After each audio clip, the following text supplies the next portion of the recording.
એકલવ્ય સમાન મારા વાલા વિદ્યાર્થી મિત્રોને નમસ્કાર। એસએસ માં ધોરણ 9 માં મિત્રો આજનો આપણું ચેપ્ટર છે 5 ભારત આઝાદી તરફ પ્રયાણ। આ ચેપ્ટરનું આજે 5મું સેશન છે। મિત્રો આપણે ચોથા સેશનમાં માહિતી લઈ લીધી આઝાદ હિંદ ફૌજ અને સુભાષચંદ્ર બોઝ। એથી પછી આગળ વધીએ છીએ। એમાં ટોપિક છે સ્વતંત્ર પ્રાપ્તિ અને હિંદના ભાગલા। આઝાદ હિંદ ફૌજના જેટલા પકડાયેલા છે સેનાપતિઓ હતા એના ઉપર રાજદ્રોહનો કેસ ચલાવવામાં આવ્યો બ્રિટિશ સરકાર તરફથી। એ લોકોને પકડવામાં આવ્યા કેટલે એના પછી કેસ ચલાવવામાં આવ્યો। એમાં હતા ભુલાભાઈ દેસાઈ અને જવાહરલાલ નહેરુ। આ બંને વકીલો એ જે આઝાદ હિંદ ફૌજના જેટલા સેનાપતિઓ પકડાઈ ગયેલા હતા એ સેનાપતિઓ વતી એ લોકો કેસ ચલાવતા હતા। કેસમાં સારી એવી કાર્યવાહી થઈ પણ બ્રિટિશ સરકારે આ જે સેનાપતિઓ હતા કયા તો કે આઝાદ હિંદ ફૌજના જે સેનાપતિઓ એને સજા કરી અને દેશદ્રોહનો એને ઉપર આરોપ લગાવવામાં આવ્યો। જેમાં એ લોકો ઉપર જ્યારે આરોપ લગાવવામાં આવ્યો ત્યારે એને સજા કરી ત્યારે જેટલા લોકો હતા એ લોકોએ આનો આદેશનો વિરોધ કર્યો। એટલે લોકોનો વિરોધ એટલો પ્રબળ બન્યો કે જેથી કરીને બ્રિટિશ સરકારે એ જે સેનાપતિઓની સજા હતી એ પાછી ખેંચવી પડી। એમાં બાકી રહી ગયું હતું મુંબઈનો નૌકા વિગ્રહ। 1946 માં મુંબઈમાં નૌકા વિગ્રહ થયો। હા, એ વાત અલગ છે કે આ નૌકા વિગ્રહ બહુ જાજી નોંધ નથી લેવાય એટલે આપણે ટેક્સ્ટમાં ખાલી એટલું જ આપેલું છે, પણ આ નૌકા વિગ્રહ કે જે મુંબઈમાં થયેલો એ સમયે વિચાર કરો કે છે કરાચીથી લઈને કલકત્તા સુધી એના વિરોધમાં સમર્થનો ઘણા બધા લોકો જોડાયેલા હતા અને લગભગ એવું કહેવાય છે કે ભારતના 22 જેટલા બંદરો પર એક સાથે વિરોધ થયો હતો અને ઘણા લોકોનો સપોર્ટ પણ મળેલો। 20,000 જેટલા સૈનિકો પણ એમાં જોડાયેલા હતા। આ બધા વિગ્રહ અને એટલે તો આ નૌકા વિગ્રહનો વિરોધ અને બીજું કયું હતું તો કે આઝાદ હિંદ ફૌજના જે સેનાપતિઓ હતા એની સજા કરી। આ બંનેને કારણે અંગ્રેજ સરકારને ખાતરી થઈ કે હવે આપણે વહેલામાં વહેલી તકે જેમ બને તેમ વહેલા ભારતને સ્વરાજ્ય આપવા માટે વાટાઘાટો કરવી જ પડશે। અને એ માટે એ સમયના બ્રિટનના વડાપ્રધાન હતા એનું નામ હતું એટલી। એ બ્રિટનના વડાપ્રધાને એટલીએ જાહેરાત કરી કે બ્રિટિશ સરકારે કેબિનેટ મિશનની યોજના મુજબ રચનાર હિંદ સરકારને હિંદની તમામ સત્તાઓ સોંપી જૂન 1948 સુધીમાં કાયમી ધોરણે ભારતમાંથી વિદાય થશે। આવી જાહેરાત મિસ્ટર એટલીએ 20 ફેબ્રુઆરી 1948 ના રોજ ત્યાં બ્રિટિશ પાર્લામેન્ટમાં વાત કરેલી કે કેબિનેટ મિશન યોજના મુજબ। હવે કેબિનેટ મિશન યોજના શું છે એના વિશે આપણે 8મા ધોરણમાં ભણી ચૂક્યા છીએ બીજા સેમના 10મા ચેપ્ટરમાં। તેમ છતાં તમને એ જણાવી દઉં કે કેબિનેટ મિશનની યોજના એટલે કે જ્યારે વડાપ્રધાન એટલી જાહેરાત કરી એ મુજબની વાત છે તો ભારતને સ્વશાસન આપવા માટે બ્રિટન સરકાર તરફથી 3 આગેવાનોનું પ્રતિનિધિમંડળ ભારતને કેવા પ્રકારનું બંધારણ આપવું એ અંગેની દરેક પ્રકારની ચર્ચા વિચારણા કરવા માટે બ્રિટનથી ભારત આવ્યું અને એ લોકોએ જે યોજના રજૂ કરી એ યોજનાને કહેવાય છે કેબિનેટ મિશનની યોજના। એ કેબિનેટ મિશનની યોજનામાં 4 બાબતો રજૂ થઈ હતી કે પહેલું અખિલ હિન્દ સમવાય તંત્રની રચના કરવી, બીજું સમગ્ર હિન્દને 3 જૂથમાં વિભાજન, ત્રીજું વચગાળાની સરકાર રચવી અને હિન્દને પોતાનું નવું અને મૌલિક બંધારણ ઘડવાની છૂટ આપવી। એટલે કે નવું બંધારણ ઘડાય છે ત્યાં સુધી વચ્ચેની સરકાર હોવી જોઈએ। આ 4 બાબતની રજૂઆત કરી। હવે આ 4 બાબતની રજૂઆત કરી અને એ રજૂઆત સાથે એટલું કીધું કે જૂન 1948 સુધીમાં અમે અહીંથી વિશ્રા પગલા લઈને અમારા ઘર ભેગા થઈ જશું ફાઇનલી। અને એના આ આદેશને ગાંધીજીએ એમ કીધેલું છે, આવો આપણે એમાં ભણી ચૂક્યા છે કે અત્યાર સુધીનો બ્રિટિશ સરકારનો સૌથી સારામાં સારું કહી શકાય એવું આ પહેલું એલાન કે પહેલું કૃત્ય પહેલું વાત એમ। અને એ મુજબ હિન્દની તમામ સત્તાઓને સોંપીને જાહેરાત કરી।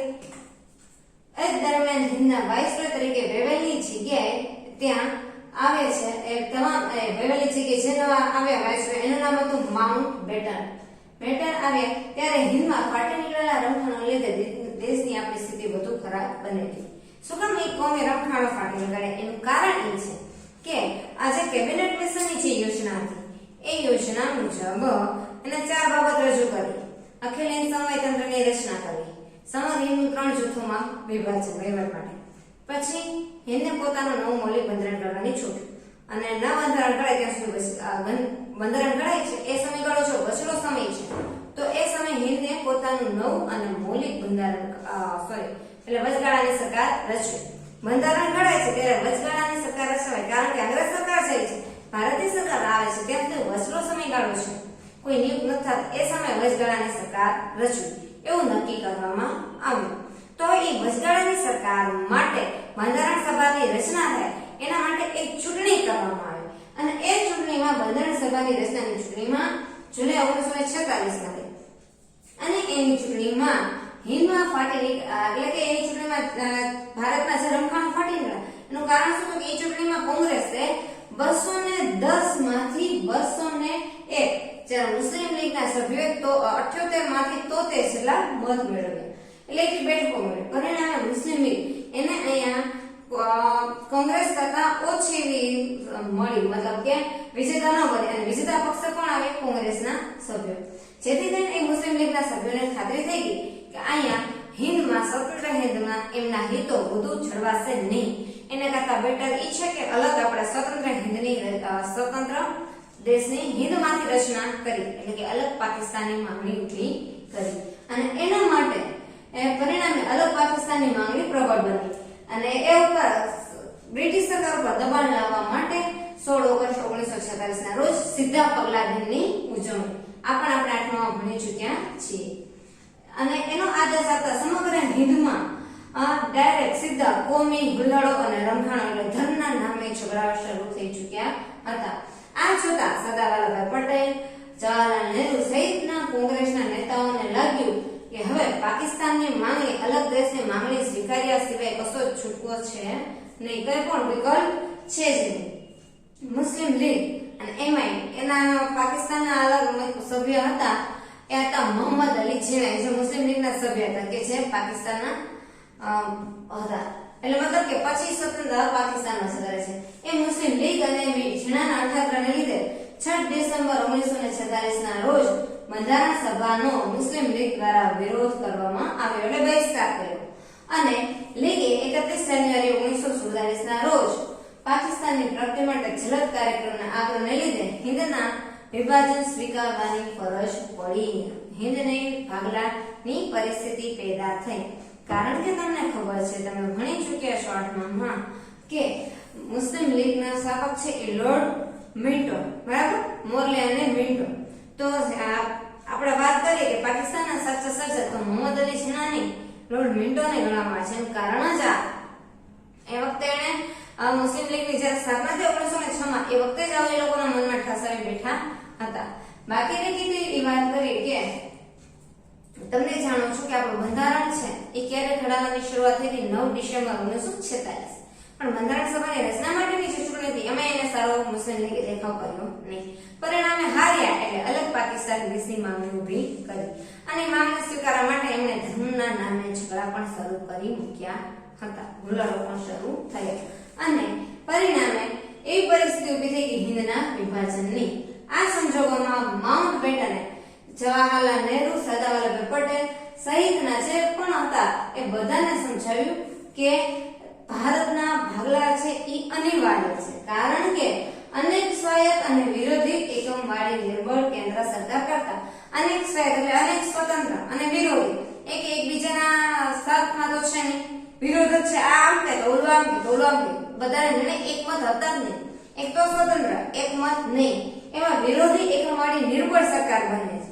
એના કરતા કેન્દ્રને આધીન એટલે ડાયરેક્ટ સેન્ટરમાં હોય એવા વહીવટી એકમ વાળી સુદૃઢ એટલે કે મજબૂત કેન્દ્ર સરકાર ધરાવતું હિંદ વધારે શાંતિ, વિકાસ અને પ્રગતિ ભોગવી શકશે.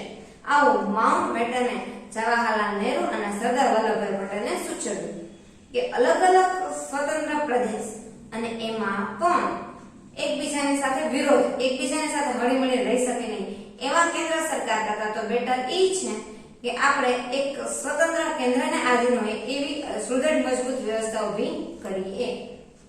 અને આ નેતાઓએ માઉન્ટ બેટન છે એની આ દલીલ યોગ્ય લાગી કે ભાઈ માઉન્ટ બેટનની આ વાત સાચી છે અને પરિણામે સરદાર વલ્લભભાઈ પટેલ અને જવાહરલાલ નહેરુએ ગાંધીજીને સમજાવ્યા, એની સાથે પરામર્શ કે ચર્ચા વિચારણા કરી અને ગાંધીજીએ ના છૂટકે ભારે હૈયે હિંદના ભાગલાની વ્યવસ્થાનો સ્વીકાર કરવો પડ્યો કારણ કે એ લોકોએ ગાંધીજીને સમજાવ્યું કે જો આપણે આ લોકોને અલગ નહીં કરીએ તો આ ધર્મના નામે બાજીને અલગ થશે મળશે નો આપણો વહીવટ વિકાસ તો છતાં આપણે આઝાદી મળે છે એનો કોઈ મતલબ જ નથી થતો.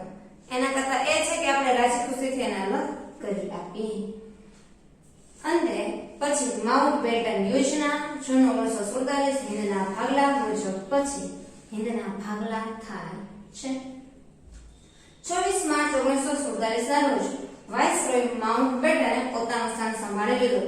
વાઇસરોય માઉન્ટ બેટન છે એ વાઇસરોયના પદે કોની જગ્યાએ હતા તો મિસ્ટર એગ્લીની જગ્યાએ. અને તેમના મતે હિંદના ભાગલા કરવા સિવાય કશો જ રસ્તો રહ્યો નહોતો. સરદાર પટેલ જેવા નેતા જેવા કેટલાક વાસ્તવદર્શી નેતાઓ કે જે હકીકત જાણતા હતા એમણે આ વાત સ્વીકારી લેવા માટે ગાંધીજીને વિનંતી કરી. આમ છતાં લાંબી ચર્ચા વિચારણાને બાદ 3 જૂન 1947 ના રોજ વાઇસરોય માઉન્ટ બેટને અખંડ હિંદના 2 ભાગલાની રજૂઆત કરી આખરી યોજના રજૂ કરી અને તેને માઉન્ટ બેટન યોજના કહેવામાં આવે છે. કોંગ્રેસે એટલે કે હિન્દી રાષ્ટ્રીય મહાસભાના સભ્યો અને મુસ્લિમ લીગના સભ્યોએ આ યોજનાનો સ્વીકાર કર્યો કે અખંડ હિંદના 2 ભાગલા કરશે એટલે અમને મંજૂર છે. જો કે વાઇસરોય માઉન્ટ બેટને એને કહી દીધું હતું કે પંજાબ અને બંગાળ, જો પંજાબ આપણા ભારતમાં પણ છે અને પાકિસ્તાનમાં પણ પંજાબ છે એટલે આપણો ભારતનું છે એ પૂર્વ પંજાબ કે એનું કહેવાય કેવું કહેવાય બરાબર એનું કહેવાય કયું પશ્ચિમ પંજાબ.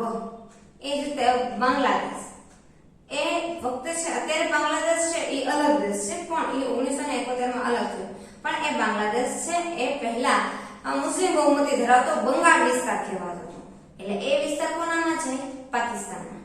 એટલે મુસ્લિમ બહુમતી ધરાવતો વિસ્તાર બંગાળ છે એ થયું પૂર્વ બંગાળ. એ પૂર્વ બંગાળ છે એ કોના ભાગમાં પાકિસ્તાનમાં અને હિન્દુ બહુમતી ધરાવતો વિસ્તાર એ પશ્ચિમ બંગાળ એ આપણું કલકત્તા વાળું અત્યારે. હા એ વસ્તુ અલગ છે કે વાત કે 1971 માં પાકિસ્તાન છે એમાંથી સ્વતંત્ર બાંગ્લાદેશ થયું. એટલે એ પંજાબ અને બંગાળની હિન્દુ બહુમતી ધરાવતા વિસ્તાર એટલે કે પશ્ચિમ બંગાળ એ જે વિસ્તારો છે એને હિન્દ સાથે અને મુસ્લિમ બહુમતી ધરાવતા વિસ્તારો એમાં આવી ગયું કે વાયવ્ય પ્રાંતમાં આવી ગયા સિંધ, બલુચિસ્તાન, ગિલહિટ ઉપરાંત સિલહટ જેવા વિસ્તારો છે જે વાયવ્ય સરહદ ઉપર આવેલા છે. એ સરહદો પાકિસ્તાનને ભેગું ભેળવવાના એટલે કે પાકિસ્તાનને સાથે જોડવાનો નિર્ણયને બહાલી આપી. બહાલી એટલે સ્વીકૃતિ, મંજૂરી, પરમિશન આપી. આટલા પ્રદેશો પાકિસ્તાનના, આટલા પ્રદેશો ભારતના. એ રીતની માઉન્ટ બેટન યોજના અનુસાર મંજૂરી આપવામાં આવી. પછી હિન્દ સ્વાતંત્ર્ય ધારો 1947. હિન્દ સ્વાતંત્ર્ય ધારો 1935 માં પણ આવી ગયો. 1947 છે તો એ 1947 ના હિન્દ સ્વાતંત્ર્ય ધારા મુજબ એ ધારામાં લોર્ડ માઉન્ટ બેટનના નેતૃત્વની છે એ રીતે રજૂઆત કરવામાં આવી. 3 બાબતો રજૂ કરી હતી કે અખંડ હિન્દને પાકિસ્તાન અને ભારત એમ સ્વતંત્ર ભાગમાં વિભાજિત કરવું. બીજું કે દરેકને પોતાનું અને મૌલિક બંધારણ ઘડવાની છૂટ છે. ભારતને પોતાનું અને પાકિસ્તાનને એનું અલગ. ત્રીજું કે જે રાજ્યોને મિત્રો તમે જાણો છો કે આઝાદ ભારતમાં આ ખાલી એકલા ભારતના ગણો તો 559 થી 562 જેટલા દેશી રાજા રજવાડાઓ હતા. તો એ રાજા રજવાડાઓને જેને ભારતમાં જોડાવું હોય એ ભારતમાં જોડાઈ શકે છે, જેને પાકિસ્તાનમાં જોડવું હોય પાકિસ્તાનમાં જોડાઈ શકે છે, અથવા જેને બેમાંથી એકે બાજુ ન જો એને પોતાનું સ્વતંત્ર રાષ્ટ્ર જાહેર કરવાની છૂટ છે. પણ જે પોતાને સ્વતંત્ર ડિક્લેર કરે છે નથી આમ જતા નથી આમ જતા એના રક્ષણની જવાબદારી નહીં ભારત લે નહીં પાકિસ્તાન લે. આ વાતની સાથે હિન્દ સ્વાતંત્ર્ય ધારો છે 1947 નો એ પસાર કરવામાં આવે. એ મુજબ બ્રિટિશ પાર્લામેન્ટે જુલાઈ 1947 માં હિન્દ સ્વાતંત્ર્ય ધારો પસાર કર્યો. જે મુજબ ભારતના સંઘના પ્રથમ ગવર્નર જનરલ તરીકે લોર્ડ માઉન્ટ બેટન અને પાકિસ્તાને પોતાના ગવર્નર એટલે કે મુખ્ય વ્યક્તિ તરીકે મોહમ્મદ અલી ઝીણાને પસંદ કર્યા. આ ધારાથી હિન્દની પરાધીનતાનો અંત આવ્યો. માટે ગાંધીજીએ આ ધારાને બ્રિટિશ સરકાર દ્વારા પસાર કરવામાં આવેલો અને હિન્દને આપવામાં આવેલો એક શ્રેયકર ધારો એટલે કે સારામાં સારો કાયદો કહી શકાય. 14 ઓગસ્ટ 1947 ની મધ્યરાત્રિએ બ્રિટિશ શાસનના અંતિમ વાઇસરોય માઉન્ટ બેટને દ્વારા જે કે પણ સત્તા હતી એ બધી જ સત્તાઓ અને બધી જ કાર્યવાહીની શરૂઆત કરી અને એ કાર્યવાહી મધ્યરાત્રે દિલ્હીમાં એક સમારંભ યોજીને શરૂ કરી અને એ તારીખ હતી 14 ઓગસ્ટ 1947 અને એ સમયે આજે ભાગલાની વાત આવી કે ભારતમાં પાકિસ્તાન આટલા પ્રદેશમાં છે, આ પ્રદેશ આમ એ રીતે યોજના મુજબ દરેક કાર્યવાહી થઈ અને દરેકને પોતાના છે કે પણ કે અમે ભારતને સ્વતંત્ર કરી છે એ સ્વતંત્ર કરતા છે કે પણ દસ્તાવેજ છે કે પણ અહેવાલ છે એ ભારતને ભારતના અને પાકિસ્તાનને પાકિસ્તાનના. એટલે પાકિસ્તાન આપે ત્યારે 14 તારીખ એટલે એવું કહેવાય છે બુક છે પણ ઇતિહાસની કે અડધી રાત્રે મળેલી આઝાદી. એમાં એવું લખ છે કે જો 12 વાગે તારીખ બદલાય છે એટલે એવું કહેવાય છે કે 14 તારીખ 11:57 ના અરસામાં એટલે આપણા કરતા 5 મિનિટ પહેલા પાકિસ્તાનને પહેલા સ્વતંત્ર. સ્વાભાવિક છે કે એનો ઓછો વિસ્તાર છે, એને ડોક્યુમેન્ટ કરીને બધું ચેન્જ કરીને એને શોધતા એનું ઝડપથી પતે અને આપણે થયું ત્યારે 12 ને 2 કે 3 ની આસપાસનો સમય થઈ ચૂક્યો અને તારીખ બદલાઈ ગઈ એટલે આપણો આઝાદી દિવસ છે એ 15 ઓગસ્ટ ને એનો 14 ઓગસ્ટ. અને એ સાથે સમારંભ યોજી અને દિલ્હીના કિલ્લા ઉપરથી એ ઇંગ્લેન્ડનો રાષ્ટ્રધ્વજ એટલે યુનિયન જેક ઉતાર્યો અને આપણા ભારતનો ત્રિરંગો રાષ્ટ્રધ્વજ ત્યાં ફરકાવવામાં આવ્યો. માઉન્ટબેટને ભારતની સ્વતંત્રતા આપતા જે કે પણ દસ્તાવેજ છે એ ભારતના પ્રથમ ગવર્નર જનરલ, બરાબર, ભારતના પ્રથમ ગવર્નર જનરલ સ્વતંત્ર ભારત અને એ હતા ચક્રવર્તી શ્રી રાજગોપાલાચારી. એ ચક્રવર્તી શ્રી રાજગોપાલાચારી આ દરેક પ્રકારના દસ્તાવેજો સ્વતંત્ર ભારત થવાના આપી દીધા અને સત્તા હસ્તાંતરણની આ પ્રક્રિયાની આખી કાર્યવાહી પૂરી થઈ. સમગ્ર વાતાવરણમાં આનંદની લહેરો છલકાઈ ગઈ. હવે મિત્રો, જો આપણા સ્વતંત્ર ભારતના કહીએ તો પ્રથમ ગવર્નર જનરલ ચક્રવર્તી શ્રી રાજગોપાલાચારી, બરાબર, પણ એ જે બધો વહીવટ સોંપે છે અને આમ જોઈએ તો ભારતના પ્રથમ ગવર્નર જનરલ કોણ તો માઉન્ટબેટન, પણ સાવ સ્વતંત્ર થયા ને બધો વહીવટ સોંપાય છે પછી ચક્રવર્તી શ્રી રાજગોપાલાચારી. આખા ભારતમાં આનંદની લહેરો, ખુશીની લહેરો ઉઠી ગઈ. 15 ઓગસ્ટ ને 1947 દિવસ સુંદર સવાર ઉગી કે જેમાં ઘણા લોકો એવા હતા કે જેને માતૃભૂમિની આઝાદી મેળવી. અનેક લોકોએ પોતાની માનતા હતી તો એ પૂરી કરી. શાળા કોલેજોમાં ઉજવણી કરવામાં આવી, ઠેર ઠેર તોરણો બાંધવામાં આવ્યા અને ઘણા લોકોએ પોતે અમુક બાધા રાખ્યું, માનતા કરી એ છે કે પણ છે આ સ્વતંત્રતા મળતા દરેક લોકોની આ માનતાઓ, બાધાઓ આ જે કે પણ છે એ પૂરી થતા સર્વત્ર ખુશીઓનો માહોલ છવાઈ ગયો અને મીઠાઈઓ વહેંચવામાં આવે છે. હવે છે સ્વતંત્ર ભારતની ભારત અને તેની જે કે પણ સમસ્યાઓ તાત્કાલિક ઊભી થઈ હતી એ વખતે. હવે પાકિસ્તાને શું કર્યું એનાથી આપણને મેટર નથી. હવે આપણે સ્વતંત્ર ભારત સામે કેવી સમસ્યા ઊભી થઈ એની વાત છે. તો 15 ઓગસ્ટ 1947 રોજ સ્વતંત્ર થયેલ ભારત એની સામે તાત્કાલિક ઘણી બધી સમસ્યાઓ હતી, જેમ કે લશ્કરની વ્યવસ્થા કરવી. અત્યાર સુધી બેનું ભેગું હતું એટલે લશ્કરના વ્યવસ્થિત ભાગ પાડવા પડે. પહેલા તો સરહદના પ્રશ્ન ઉભા રહે. જો મિલકતને લગતા પ્રશ્ન અહીંથી કેટલાક ત્યાં છે, ત્યાંથી કેટલાક અહીંયા આવે તો અહીંથી ત્યાં જઈ પોતાની કિંમતી વસ્તુઓ લે છે. ઘરનું પાણી તો લઈ જવાતા નથી, પેડા નાખી કે અહીંયાથી લોકો પેડા નાખી ઘરનું પાણી લાવી શકતા નથી એટલે એ પ્રશ્ન ઉભો થયો. લેણા અને દેવાનો હિસાબ, આ બધો હિસાબ ઉભો થયો લેવા દેવાના કરવા બધાનો. નિરાશ્રિતોની સમસ્યા અહીંયાથી આવે છે અને કઈ ખરબાત નથી, બરાબર, અહીંથી ત્યાં જાય છે એ લોકોનો પ્રશ્ન તો એને સોલ્વ કરવાનો છે. પણ એ પ્રશ્ન છે આ ઉપરાંત જાહેર સેવા અને તથા તે માટે જેટલા અધિકારીઓ અને વહીવટી તંત્ર છે એની વ્યવસ્થા કરવી.